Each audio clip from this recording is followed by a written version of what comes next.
12장 9절부터 19절까지 교독하겠습니다. 요한복음 12장 9절부터 19절,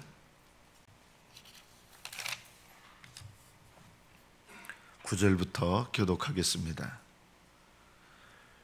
유대인의 큰 무리가 예수께서 여기 계신 줄을 알고 오니 이는 예수만 보기 위함이 아니요 죽은 자 가운데서 살리신 나사로도 보려 함이러라.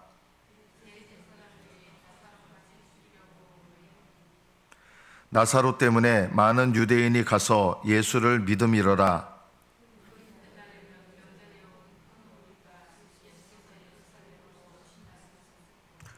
종려나무 가지를 가지고 맞으러 나가 외치되 호산나 찬송하리로다.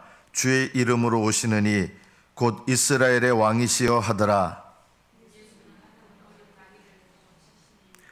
이는 기록된 바 시온 딸아 두려워하지 말라. 보라 너희 왕이 나귀 새끼를 타고 오신다 함과 같더라.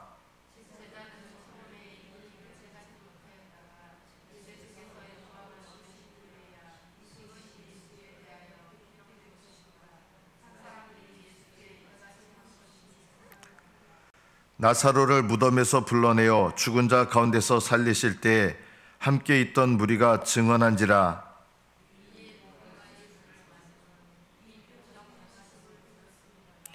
바리새인들이 서로 말하되 볼지어다 너희 하는 일이 쓸데없다. 보라 온 세상이 그를 따르는도다 하니라. 여기까지 받들어 읽겠습니다. 한 1분 정도 먼저 같이 기도하겠습니다. 우리 청년 이륜경 다음 주 월요일 날 3월 11일 월요일 날 신체적인 연약함 때문에 수술을 해야 됩니다. 그래서 우리 한 1분 정도 이 수술 가운데 하나님께서 함께 하셔서 최적의 수술이 되게 하시고 수술 이후에 모든 경과가 잘 되어져서 온전하게 건강하게 회복되게 해달라고 우리 륜경이 위해서 함께 1분 정도 기도하겠습니다. 하나님 아버지, 륜경 청년을 위하여 기도합니다. 하나님의 성령께서 하나님 수술 받는 과정 가운데 되어지는 과정, 또 수술 받는 과정, 수술 이후의 회복 과정, 주님께서 이 모든 과정 가운데 세밀하게 함께하여 주시고 도와주시고 지켜주셔서 하나님 수술이 최적으로 잘 되게 하시고 집도하는 의사와 또 돕는 간호사들 그 손길을 주님께서 붙드셔서 하나님 맞는 합당한 수술을 잘 감당하게 하셔서 하나님 회복하게 하시고 또 수술 이후에 회복하는 모든 과정 가운데도 주님께서 함께하여 주시고 도와주셔서 깨끗하게 낫게 하시고 정확하게 낫게 하시고 하나님께서 이 모든 과정 속에서 순간순간마다 함께하여 주시고 은혜 베풀어 주셔서 최적의 수술과 그 결과가 되어질 수 있도록 주님 도와주시옵소서. 함께하여 주시옵소서. 주님 역사하여 주시옵소서. 예수님의 이름으로 감사하며 기도드리옵나이다. 아멘.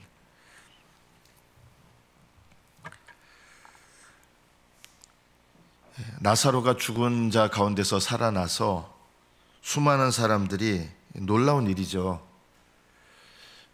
그냥 의식을 잃었다가 뭐 하루 만에 이틀 만에 살아나고 이런 거는 가끔 있잖아요. 여러분 뉴스에서 보시면 그런 사건이 아니었어요. 죽은 지 나흘이 돼서 시체가 썩기 시작하는, 보통 이게 의식이 다시 돌아와서 죽었다고 판정을 내렸는데 살아나는 이런 거는 죽었다 살아난 게 아니라요. 사실은 소생한 거예요. 그건요. 이거는 나사로의 경우하고 다른 거예요. 나사로는 완전히 죽은 거예요. 그리고 다시 그 영혼이 소생해서 회복된 게 아니라 나흘이 지나서 시체가 썩는 냄새가 나는 그 가운데서 주님께서 그냥 의식이 회복한 것도 아니고 나사로야 나오라 주님께서 명령하셔서 몸을 동인 채로 명령하시자마자 무덤에서 나온 사건이에요. 이거는 전혀 이런 일이 있었던 것이 아니고 이거 소생하고 잠깐 의식이 떠났다가 의사가 죽었다고 판정했지만 의식이 다시 돌아오고 이런 사건이 아니라 이거는 부활의 사건입니다. 이 나사로를 보러 많은 사람들이 왔습니다. 그런데 이 나사로가 부활했다는 이야기를 제일 싫어하는 사람이 누구냐면 대제사장들입니다. 왜 대제사장들은 나사로가 부활했다는 이거를 너무 싫어했을까요? 바리새인들이 아니었어요. 바리새인들은 나사로가 살아났다는 것에 대해서 그렇게 아주 과격한 거부감을 갖지 않았습니다. 오히려 대제사장들이 나사로가 부활했다는 것에 대해서 아주 불편해했고 불쾌해했습니다. 왜 그랬느냐? 이 대제사장들은 사두개인파입니다. 신학적으로 말하면 이 사두개인파들은 세 가지를 부인합니다. 천사도, 영적인 존재인 천사도 부인합니다. 눈에 어떻게 보면 굉장히 현세적이고 눈에 보이는 것만을 이렇게 중요시했던 사람들이기 때문에 이 사두개인들은 아주 공식적으로 부인하는 교리가 있는데 그것이 바로 부활이 없다라고 얘기하는 거예요. 부활을 부인하는 사람들이. 사두개인들은 영도 없고 천사도 없고 부활도 없다. 부활을 부인하는 신학을 갖고 있는 사람들입니다.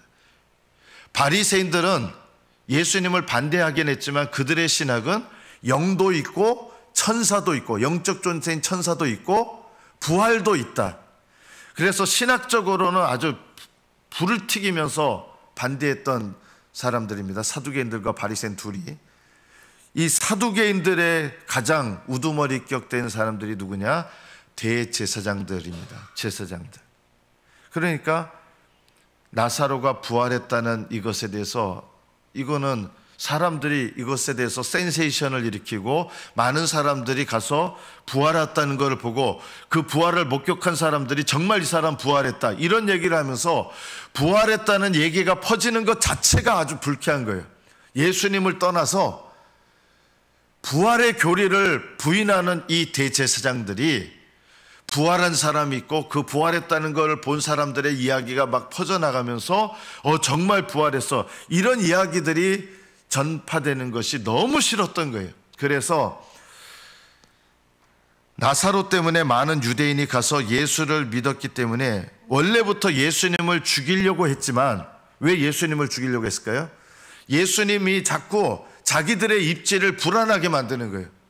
예수님 때문에 자기들의 권위가 떨어진다고 생각한 거예요.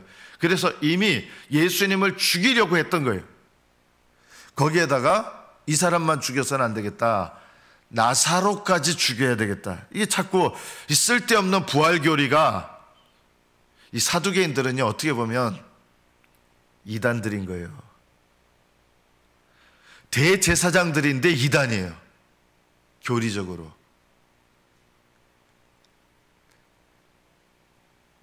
나사로까지 죽이려고 했습니다. 그러나 나사로 때문에 많은 유대인이 가서 예수님을 믿게 됩니다. 우리가 이 말씀을 우리 삶에 적용하셔야 됩니다. 나 때문에 다른 사람이 예수님을 믿게 됩니까? 나 때문에 다른 사람의 믿음이 더 분발해서 좋아집니까? 아니면 나 때문에 누군가 예수님을 믿지 않게 됩니까? 나 때문에 누군가의 믿음이 더 떨어집니까? 내 주변에 있는 사람들이 나를 통해서 믿음이 더 좋아지는가? 예수님을 믿게 되는가? 그것은 내가 하나님 앞에 바른 믿음을 갖고 있다는 증거입니다. 반대로 나 때문에 내 주변의 사람들, 나하고 친한 사람들이 믿음이 떨어지거나 신앙생활에서 후퇴하게 된다 그러면 그것은 내가 믿음의 올바른 영향력을 나타내고 있지 못하다는 증거입니다. 우리는 내 믿음을 돌아보는 것 중에 가장 중요한 것이 우리 가족들 먼저 살펴보십시오. 나 때문에 우리 가족들의 믿음이 세워지는가? 가족들의 믿음이 다운되는가? 나를 아는 내 주변의 사람들, 직장 사람들이 나 때문에 예수님을 믿고 싶어 하는가? 나 때문에 예수님을 믿고 싶지 않아 하는가? 나의 친척들, 나의 주변의 사람들이 나 때문에 믿음이 세워지고 예수님을 믿고 싶어 하는가? 이것이 우리가 돌아봐야 됩니다. 나사로 때문에 어떤 일이 일어났습니까? 많은 유대인이 가서 예수를 믿게 되었습니다. 나 때문에, 나사로 때문에 많은 사람이 예수님을 믿게 되는데 나는 나 때문에 어떤 믿음의 영향력을 끼치고 있습니까? 이것이 우리의 믿음을 돌아보는 가장 중요한 바로미터입니다. 그 이튿날에 명절에 온 큰 무리, 이 명절은 6월절이죠. 6월절을 준비하기 위해서 많은 무리가 멀리서부터 왔어요. 명절에 큰 무리가 왔습니다.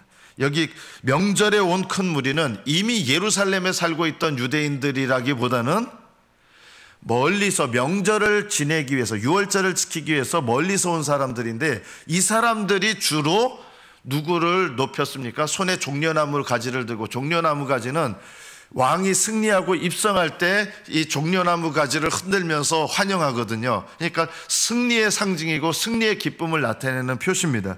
종려나무를 가지고 맞으러 예수님이 오시는데 종려나무 가지를 들고 맞으러 나온 거예요. 그는 예수님을 뭘로 인정한 거예요? 이분을 왕이요 승리자로 인정하고 개선장군처럼, 개선왕처럼 예수님을 영접한 거예요. 그런데 예수님께서는 이것을 제지하지 않습니다. 왜냐하면 예수님은 자기를 드러내시기 위해서가 아니라, 왜 예수님은 이 사람들을 막지 않으십니까? 예수님을 반대하던 사람들이 주의 이름으로 오시느니요 이러니까 왜 예수님한테 항의를 합니다. 왜 저 사람들이 왕처럼 당신을 맞아들이는데, 그리고 주로 여기 말하는 주는 하나님께 호칭하는 주예요. 감히 어떻게 저 사람을 향해서 주라고 하느냐? 왜 아무 말 안 합니까? 이렇게 예수님한테 따집니다. 그러니까 예수님께서 그들이 말하자, 애들도 막 주여 막 이러는 거예요. 그러니까 막 화가 났거든요, 당직자들이. 예수님이 이들이 말하지 않으면 돌들이 소리칠 것이다. 하나님의 성령께서 이 일들을 하게 하셨다는 거예요. 예수님은 왜 이 사람들을 막지 않으셨습니까? 이것이 말씀을 이루는 일이었기 때문입니다. 예수님은 왕으로 이스라엘 백성에게 오셨고 환호했습니다. 이 환호는 며칠이 지나지 않아서 환호했던 사람들이 예수님을 십자가에 못 박습니다. 그러나 이 이스라엘 사람들이 예수님을 환호했던 이것은 앞으로 있을 일에 대한 또한 예표입니다. 어떤 일의 예표일까요? 이스라엘 민족이 나중에 민족적으로 주님께 회개하고 돌아올 때가 있습니다. 그리고 그때 이스라엘 백성들은 예수님을 주님으로, 진정으로, 믿음으로 환영하고 환호할 때가 옵니다. 그리고 그 전에 수많은 이스라엘 민족이, 유대인들이 죽임을 당할 겁니다. 그리고 예수님이 재림하실 때 유대인들은 민족적으로 예수님을, 왕으로 오실 예수님을 환영하고 그분을 높이게 돼 있습니다. 예수님은 어린 나귀를 타고 입성하셨습니다. 왜 말을 타지 않으셨을까요? 이것도 두 가지 뜻이 있습니다. 하나는 하나님 예언의 말씀을 이루시기 위함입니다. 스가랴서 9장 9절에 보면 겸손하여 나귀를 탄다, 이 말씀이 있어요. 두 가지가 다 있는 거예요. 이 스가랴서에 메시아가 오실 때 나귀를 타고 오신다. 메시아라고 하지 않는데 왕이 오시는데, 너희를 구원하는 왕이 오시는데 그는 겸손하여 나귀를 타고 오실 것이다. 이 말씀을 이루신 거예요. 예수님은 하나님 말씀을 이루시는데 온전히 순종하십니다. 또 하나는 말씀대로 겸손하신 것을 나타내는 것입니다. 그러면 왜 어린 나귀를 타셨습니까? 예언의 말씀에 아무도 타보지 않은 나귀를 타고 오신다고 하신 거예요. 이 나귀는 우리 생각처럼 아주 조만한 나귀가 아니라 새끼서부터 자라서 이제 갓 성체가 됐을 그 무렵이었을 겁니다. 아니면 그 전이었을 수도 있습니다. 아무도 타보지 않은 나귀를, 어린 나귀를 예수님이 타셔서 말씀을 이루시기도 하시고, 또 하나는 겸손한 왕으로 이 땅에 오신다는 것을, 하나님께 순종하는 겸손한 왕으로 오신다는 것을 나타내셨습니다. 우리가 이 말씀을 통해서 무엇을 우리의 삶에 적용해야 될까요? 주님은 왕이시지만, 왕으로 오셨지만 겸손하셨습니다. 여러분이 하나님께로부터 온 직분을 받는다면 그것은 하나님께서 질서를 세우시는 거예요. 그러나 하나님께로부터 온 질서, 직분이라 할지라도 그것이 다 하나님을 기쁘시게 하는 것은 아닙니다. 하나님께로부터 온 직분을 여러분이 어떻게 감당하셔야 하나님이 기뻐하시느냐? 겸손하게 감당하셔야 됩니다. 세상 직분자들은 직분의 자리에 오를 때는 아주 겸손한 흉내 내다가 직분의 자리에 딱 오르면 아주 교만해집니다. 권세를 나타내고 권세를 부립니다. 영적인 질서와 영적인 권세는 어떻게 됩니까?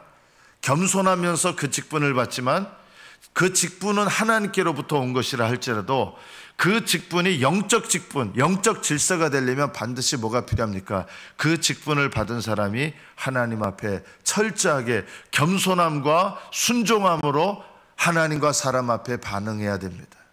그래야 영적 질서, 영적 직분이 됩니다. 주님은 이 땅에 오셔서 권위를 입으셨지만 하나님 아들이시기 때문에 권위를 가진 것이 아니라 하나님의 아들이신 그 권위를 비우셨어요. 그래서 하나님 아버지께서 주시는 권위를 입으셨습니다. 그러나 예수님은 겸손하셨습니다. 죽기까지 순종하셨습니다. 겸손과 순종이 바로 영적 권위의 시작입니다. 우리가 오늘 이 말씀을 통해서 하나님께서 우리에게 어떤 직분을 주셨던 하나님께로부터 온 직분이 있다 그러면 우리가 하나님과 사람에게 나타내야 될 모습이 뭡니까? 겸손과 순종입니다. 그래야 영적 질서, 영적 권위가 되는 것입니다. 오히려 이 질서를 받았는데, 직분을 받았는데 더 교만해지시는 분들이 참 많습니다. 그거는 하나님께로부터 온 직분이지만 영적 직분은 안 됩니다. 영적 직분이 안 되면 어떻게 되느냐? 나중에 천국에 가면 하나님께 책망을 받게 되게 돼 있습니다. 그 직분 때문에. 여러분의 받은 직분이 영적 직분이 되기를 힘쓰십시오. 영적 직분이 되지 않으면 그 직분과 심지어 능력이 하나님께로부터 왔어도 그 능력 때문에 심판을 받게 됩니다. 그 능력이 나타나서 기적을 일으킨다 할지라도 기적을 일으키는 그 능력이 영적 능력이 되지 않으면 그 능력은 나타나요. 왜냐하면 하나님이 주신 은사는 후회하시는 법이 없으시거든요, 보통. 그러나 그 직분이 영적 직분이 되지 않으면 하나님 앞에 가면 심판을 받게 돼 있다. 그 직분 때문에 심판받게 돼 있고 그 능력 때문에 심판을 받고 그 권세 때문에 심판을 받습니다. 여러분이 하나님께로부터 온 것을 받았다 할지라도 하나님 뜻대로 쓰지 않으면 심판을 받습니다. 부끄럼 당하게 됩니다. 세상 축복 받는다고 좋아하지 마십시오. 세상 축복은요, 하나님 앞에 가면 심판대에서 심판을 받게 되는 재료입니다. 그 축복이 복이 되도록 해야 됩니다. 저는 안타까운 것 중에 하나가 축복받았다고 무조건 감사하고 끝나는 거예요. 좋겠습니다, 축복받아서. 축복은 하나님의 심판대 앞에 가면 심판의 기준이 된다는 것을 아셔야 됩니다. 축복받는 게 복받는 거 아니에요. 축복이 복이 돼야 복받는 거예요. 축복이 복이 되지 않으면 축복을 받은 것 같지만 하늘나라에 가면 그 축복이 나를 심판하는 재료가 됩니다. 축복 많이 받았는데 하늘나라에서는 전혀 복되지 않은 분들이 많이 있습니다. 여러분 직분 받을 때 더 조심하시고 더 낮아지십시오. 왕이신 예수님은 나귀를 타고 오셨습니다. 겸손의 왕이시기 때문입니다. 우리가 하나님께 말씀을 이루는 것, 예수님은 자기를 드러내기 위해서가 아니라 하나님 말씀을 성취하기 위해서 나귀를 타고 오셨고 백성들의 환호, 이것도 다 기록된 말씀을 이루는 일이에요. 영광을 받으시려고 하시는 마음이 전혀 없으셨어요. 다른 사람이 나를 칭찬하게 하십시오. 그러나 여러분 속으로는 나는 그런 칭찬을 받을 만한 인생이 아닙니다. 늘 기억하십시오. 오늘 17절부터 세 번째, 대제사장들이 예수님을 잡아 죽이려고 했습니다. 언제 죽이려고 했을까요? 6월절 명절이 되기 전에 죽이려고 한 거예요. 왜냐하면 6월절 명절날에는 이거 하면 안 되니까. 그래서 명절 되기 전에 죽이려고 했는데 이들의 계획이 수포로 돌아갑니다. 왜냐하면 명절을 지키러 온 사람들이 나사로의 이 부활의 얘기를 듣고 센세이션이 일어나서 이 당시에 다 환호한 거예요. 이것도 하나님의 때를 이루는 일이 되었습니다. 왜냐하면 대제사장들과 바리새인들은 명절 전에 예수님을 죽이려고 했어요. 이게 안 되겠다 싶은 거예요. 그래서 명절 때는 하지 맙시다라고 또 결의를 했어요. 그런데 그들의 계획은 또 수포로 돌아갑니다. 결국은 그들은 명절 전이나 명절 후에 예수님을 죽이려고 했어요. 그러나 그들의 계획과 전혀 다르게 예수님은 명절에 돌아가시게 됩니다. 왜요?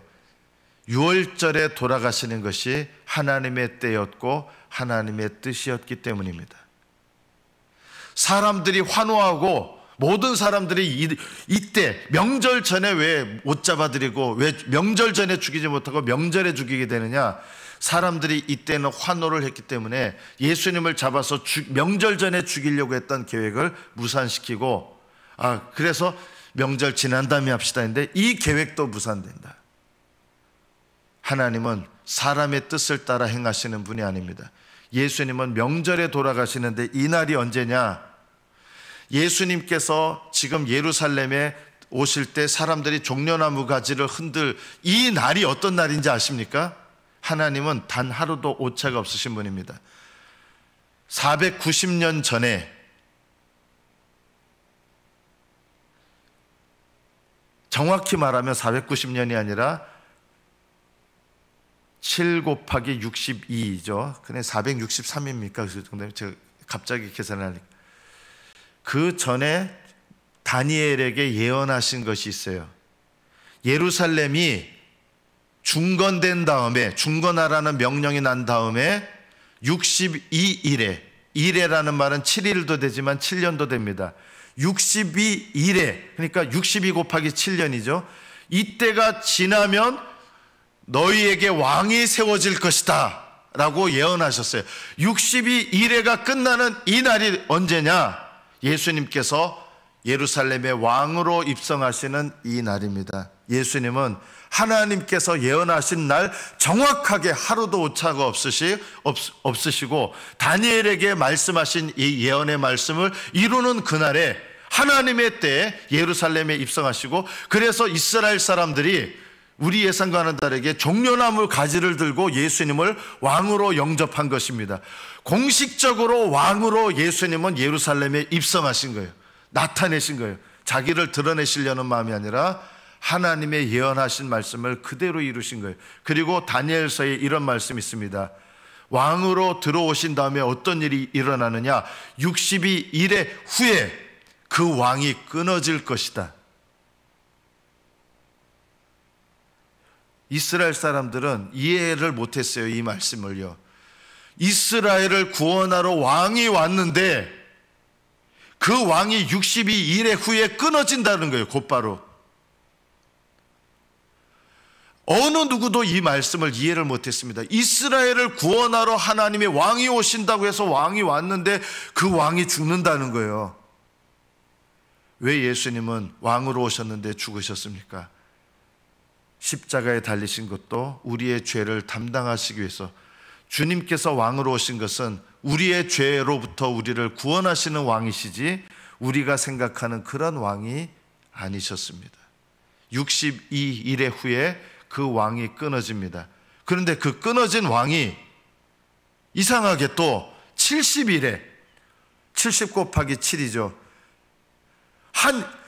끊어진 다음에 한 일회가 남아있어요. 곧바로 한 일회가 시작되는 게 아니라 남은 한 일회가 끝나면 70일에 70 곱하기 7년이 끝나면 죄가 영속되며, 영속된다는 건 영원히 계속된다는 뜻이 아니라 영원히 속함을 받는다는 뜻이에요.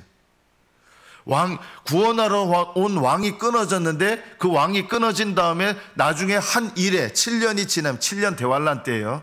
7년이 끊어진 다음에 죄가 영원히 속해서, 죄가 영원히 속한다는 건 부활도 일어나야 되는 거예요.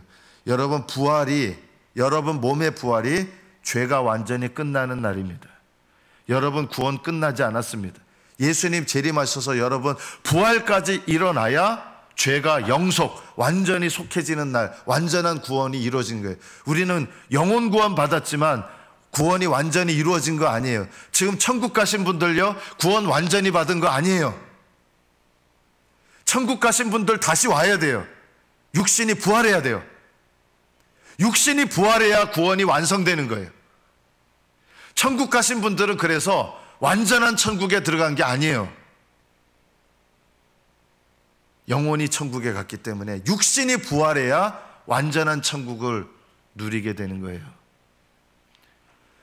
71회가 끝나면 죄악이 완전히 속해지고 더 이상 죄도 영향받지 않아요. 몸이 부활하기 때문에. 주님께서는 하나님의 때를 따라 항상 순종하셨습니다. 우리가 이 말씀을 통해서 우리가 기억해야 될 것이 있습니다. 하나님의 뜻이라 할지라도 아무 때나 하는 게 아닙니다.